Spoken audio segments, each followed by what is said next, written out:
તો સુરતના ગોડાદરા વિસ્તારમાં દિન દહાડે ફાયરિંગની ઘટના બની છે। તો યાનના વેપારી પર ફાયરિંગ કરવામાં આવ્યું હતું, ત્યારે પાછળથી આવેલા બાઇક સવારે પીઠ ઉપર ગોળી મારી હતી। તો સંજય પડસાળા નામના વેપારી પર ફાયરિંગ કરવામાં આવ્યું છે।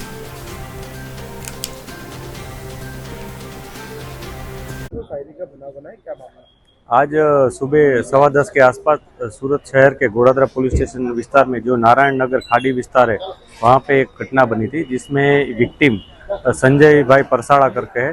वो अपना उनका जो घर है योगी चौक में है, वहाँ से पसार होके वहाँ से निकल के यहाँ पे उनका गोडाउन और कारखाना है लिंबायत में, वहाँ पे आ रहे थे। इसी दौरान उन पे किसी ने कुछ अटैक किया हो ऐसा उनको लगा। जब उन्होंने चेक किया तो उनको पता लगा कि किसी ने गोली मारी है।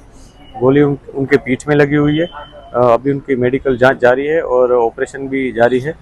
जो प्राइमरी इन्फॉर्मेशन है उस हिसाब से उनका खुद का यहाँ कारखाना है, वो रेगुलर इसी रूट से यहाँ आते हैं, ये इन्फॉर्मेशन मिली है।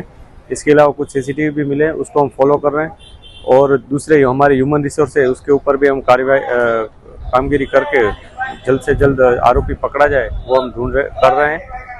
इस घटना में सूरत शहर की जोन 2 की सारी टीम लगी हुई है, साथों साथ सूरत शहर की क्राइम ब्रांच भी आ गई है, वो भी इस पे वर्कआउट कर रही है। सब मिलकर जल्दी से जल्दी डिटेक्शन हो इसी तरह की कार्यवाही कर रहे हैं।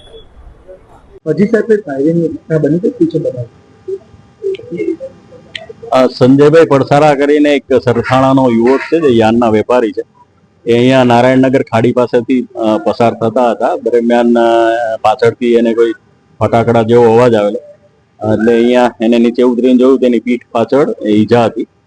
એટલે એમને અહીંથી એમના જે માસીયાઈ ભાઈ છે એ અહીંથી હોસ્પિટલ લઈ ગયેલા।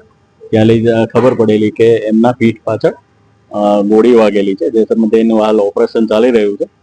અને પોલીસ હાલ કઈ રીતે ફાયરિંગ થયું, કોના દ્વારા થયું એ પોલીસ હાલ તપાસ કરે છે। આ સીસીટીવી જોઈ રહી છે પોલીસ, જે આખો રસ્તો છે એ તમામના સીસીટીવી હાલ ચેક કરવામાં આવી રહ્યા છે। જેવી કઈ માહિતી મળશે એટલે આપની સાથે